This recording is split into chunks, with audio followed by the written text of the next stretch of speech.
Hello student, welcome to your software engineering class. In this session, I will discuss about scheduling. In the previous class, I have discussed about cost estimation technique, COCOMO model. After cost estimation, the project manager schedule all the activity to complete the project within the time period and within the budget. So to complete the activity within the time period, the project manager use different technique, different tools to schedule the activity. So let's start.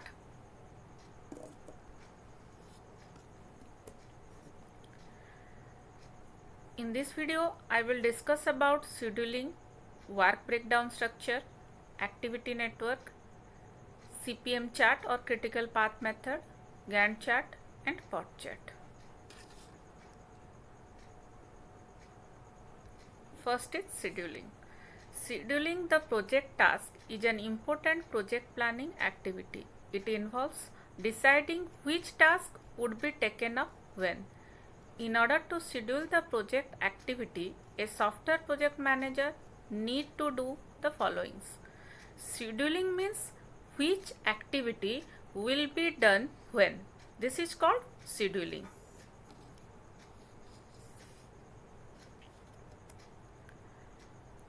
Identify all the tasks necessary to complete the project.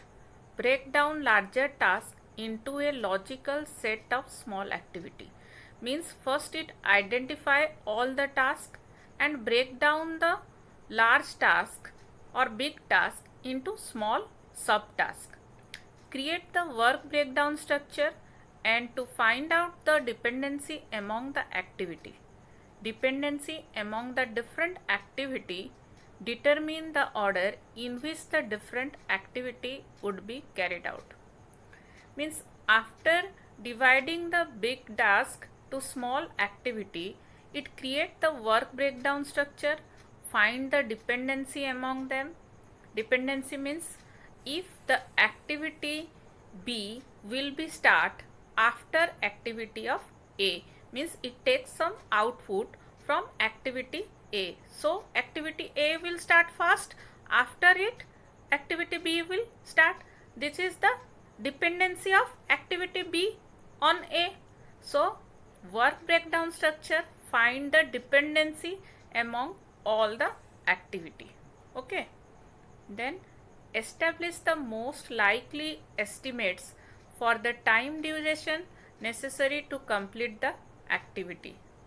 Means estimate the time for all activity. Resources are allocated to each activity. Resources allocation is typically done using Gantt chart. Then plan the starting and ending dates for various activity. The end of each activity is called a milestone. Means after the activity duration, it gives the resources to each activity. It create a chart of resources for each activity, that is known as Gantt chart, and plan the starting and ending date of various activity. Okay, and define the critical path. These are the activity of project manager for scheduling the project.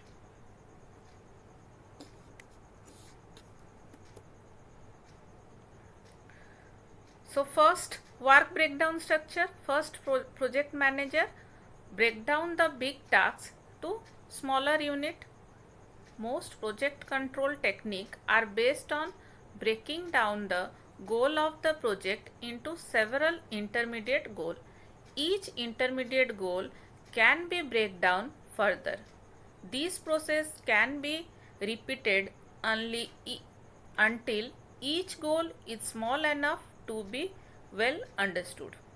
Means the big project is divided into subtasks or different tasks, and the task further divided into subtasks.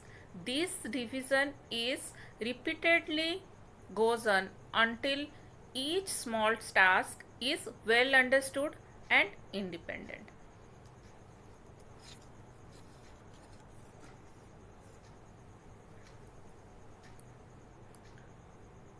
Next, in work breakdown structure, it includes dividing a large and complex project into simpler, manageable and independent tasks.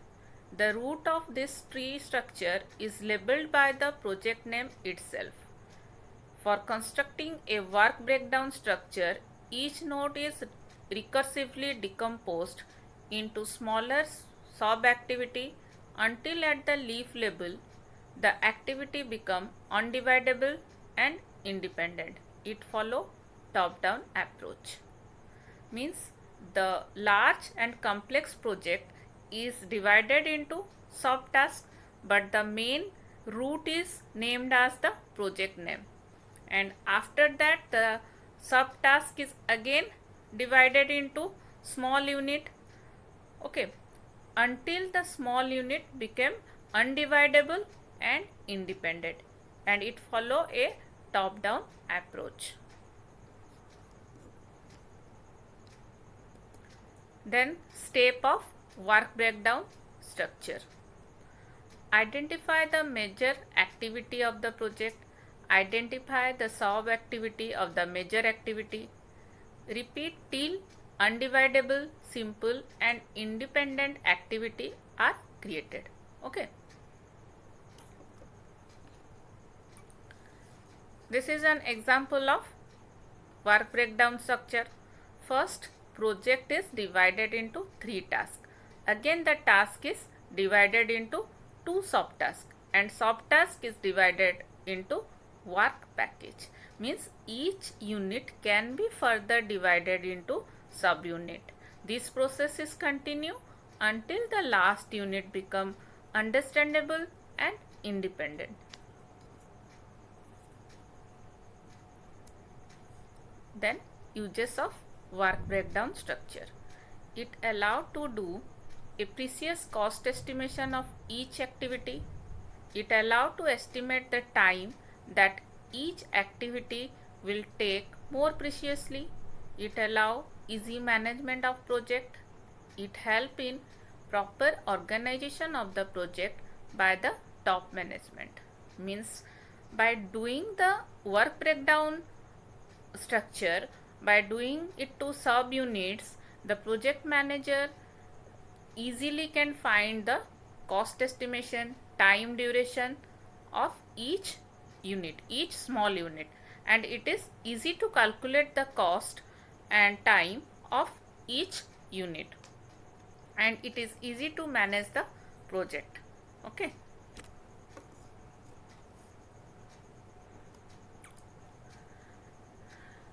This is an example of work breakdown structure of MIS application. Here the MIS application is divided into 5 subtasks: requirement specification, design, code, test and document. Again the design is divided into database part and graphical user interface part. Okay, means the task is again divided into 2 subtasks. Like coding is divided into database part and graphical user interface part. This is an example of work breakdown structure.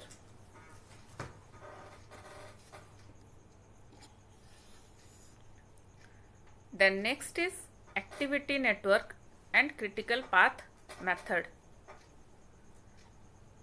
Work breakdown structure represent of project is transferred into an activity network by representing the activity identified in work breakdown structure along with their interdependency. An activity network show the different activity making up a project, their estimated duration and interdependency. Means in activity network we source the activity with the time duration and with their interdependency, means which activity is depend on which one, which activity will done first and after that which will done. This is known as interdependency network.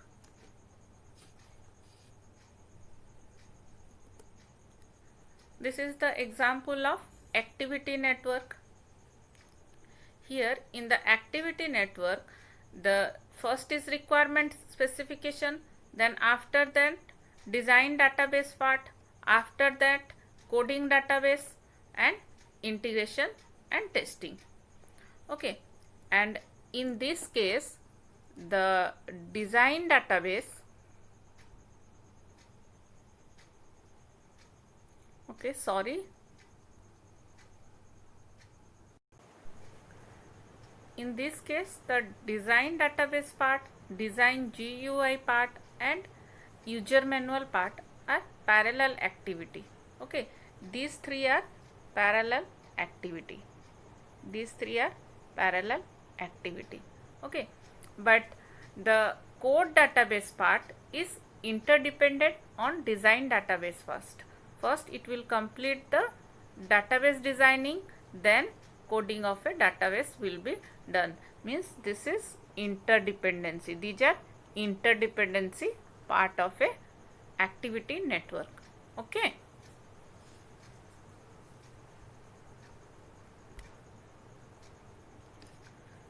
Then next is critical path method. In critical path method graph, the project manager shows the earliest start time and latest start time. Means the activity can delay how much time, okay, and the slack time, how much delay can be done without hampering the time period of the project. So critical path method uses some technical term. So first I am discussing some technical term of critical path method. Okay, first is minimum time. Minimum time means to complete the project is the maximum of all path from starting to finish. Means the maximum path, maximum duration path from starting to finish is known as minimum time. Then earliest start ES. Time of a task is the maximum of all path from the start to this task.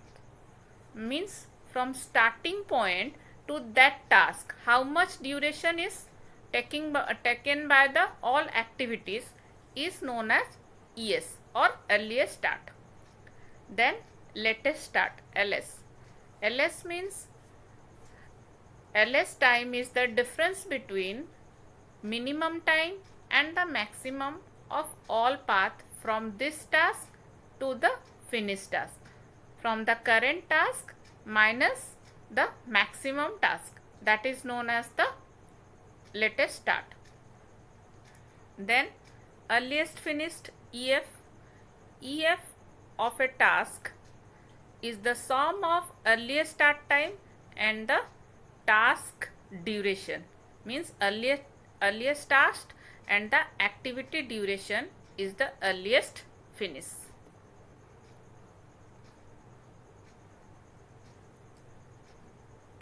Then latest finish. Time of a task can be obtained by subtracting the maximum of all path from this task to finish from empty. Means it is the difference between empty and the maximum of all path from the current activity task. And the last one is slack time. Slack time is difference between LS minus ES, latest start minus earliest start, or latest finish minus earliest finish.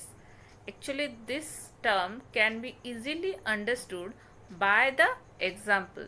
Okay. The slack time is the total time for which a task may be delayed before it would affect the finish time of the project. The slack time indicate the flexibility in starting and completion of the task. Means slack time means activity can delay that much of time without hampering the time period of the project. A critical task is one with a zero slack time. Where the slack time is zero, that is known as the critical task. And a path from the node to the finish node containing only critical task is called critical path. Okay, so let's discuss the example to know the term of the critical path method chart. Critical path method chart. So in this graph, the requirement specification activity require 15 days to complete. So for specification part, the ES is 0, means for the starting time is 0 because it is the first activity. It cannot be delayed. And EF, the earliest finish means earliest start plus the activity duration. The activity's duration is 15 days, so earliest finish will be 15. Then latest start. Latest start means how much late it will be, it can be done, that there will be no hamper in the project time. Okay, so in this case, the actually it can be calculated by the MT, means minimum time minus the from the activity to the endpoint, and that is equal to the 285 minus 285. So the latest start also 0, and latest finish is, the latest finish means the activity duration, that is 15 days, and the slack time means ES minus LS, the earliest start minus latest start, that is 0, or EF minus LF, that is 15 minus 15, that is also 0. So slack time is 0. Then the next activity, that is design database part. The design database part, the earliest time is 15, means after 15 days it will start, and the earliest finish time, so 15 plus the activity duration is 45, so 15 plus 45, that is 60. Okay, and the latest start also 15, and latest finish also 60, that is slack time will be 0. Okay, then the next part is design GUI. Design GUI activity duration is 30 days, so the ES is 15, means after requirement specification it will start, so it is ES is 15, and EF is 45, means 15 plus 30, 45. Okay, here LS is 19. This is interesting. So the formula is, here the formula is, you have to calculate the minimum time, means all the time duration is 285.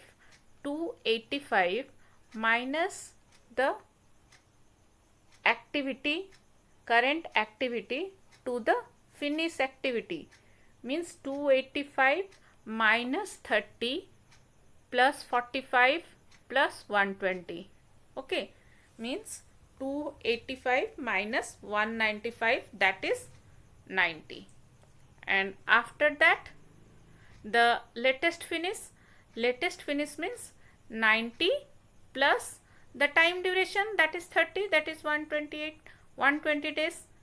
Okay, then the slack time is LS minus ES, 90 minus 15, that is 75. Okay, next the code database part, that is also same. In code database part, the start time will be 15 plus 45, that is 60, and the EF, earliest finish, is 60 plus 105, that is 165, and the latest start is 60, and latest finish also 165, and the slack time will be 0. So you have to calculate this by the formula given in previous slide. Okay.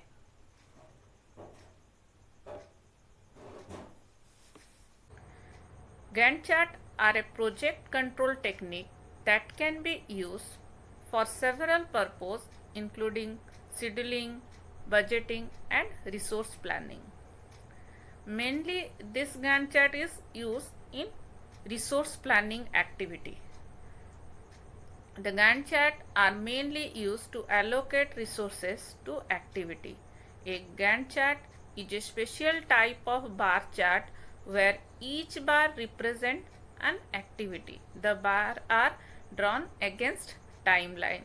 The length of each bar is proportional to the duration of the time plan for the corresponding activity. Means the Gantt chart is a bar chart showing all the activity among the timeline. So let's see an example.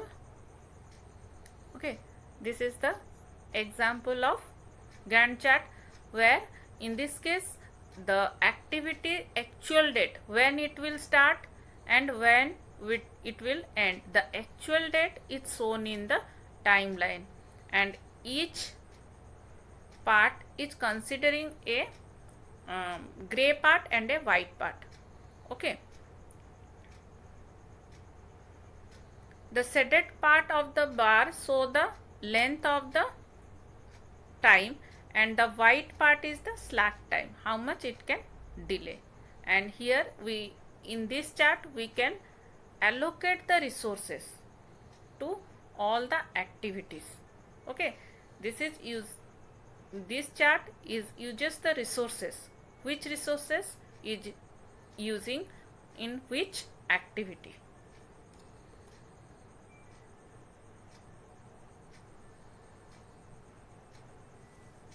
Next, project evaluation and review technique. This is known as POT chart. A POT chart, sometimes called a POT diagram, is a project management tool used to schedule, organize and coordinate the tasks within a project. It provides a graphical representation of a project timeline that allow project manager to break down each activity, each individual task in the project for analysis.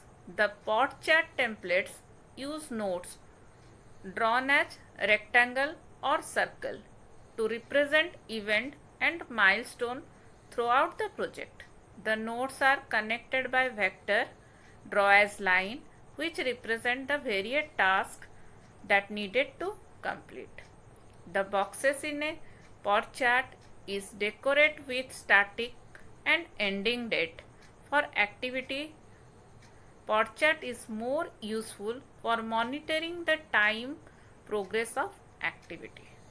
Okay, as the name implies, project evaluation and review technique means this chart will show the review of a project.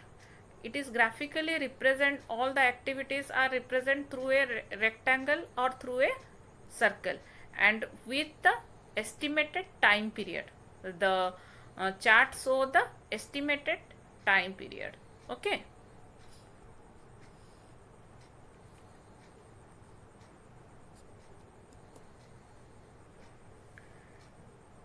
There are three estimation time involved in POT: optimistic time estimation, most likely estimation and pessimistic time estimation. Means each activity is given with three types of time period. First one is optimistic, then likely, then pessimistic. In POT, these three estimate time are divided for each activity. This way, a range of time is given for each activity with the most probable value. So let's discuss about these three time. First one is optimistic. This is the fastest time an activity can be complete. For this, the assumption is made that all the necessary resources are available and all processor activity are complete as planned. Optimistic means the fastest time the activity can as fastest it can complete it, the first time to complete, then likely. Then most of the time project manager are asked only to submit one estimate. In that case, this is the estimate that goes to the upper management, means that is the likely time with some delay. Optimistic means the exact time period, and likely means with some delay, and pessimistic means this is the maximum time required to complete an activity. In this case, it is assumed that many things go wrong related to the activity, and lot of rework and resources unavailability are assumed when this estimation is delivered. Okay, means pessimistic means the maximum time, and optimistic means the minimum time, and likely means the average time. This is the example of POT chart. Like in the specification activity, it shows 12, 15 and 20. 12 is the minimum time required to specification, means it required 12 days, then 15. 15 is the likely time, means the average time is 15 days, and the pessimistic is 20 days. Means in POT chart, each activity is shown with 3 types of time. Okay, this is the POT chart.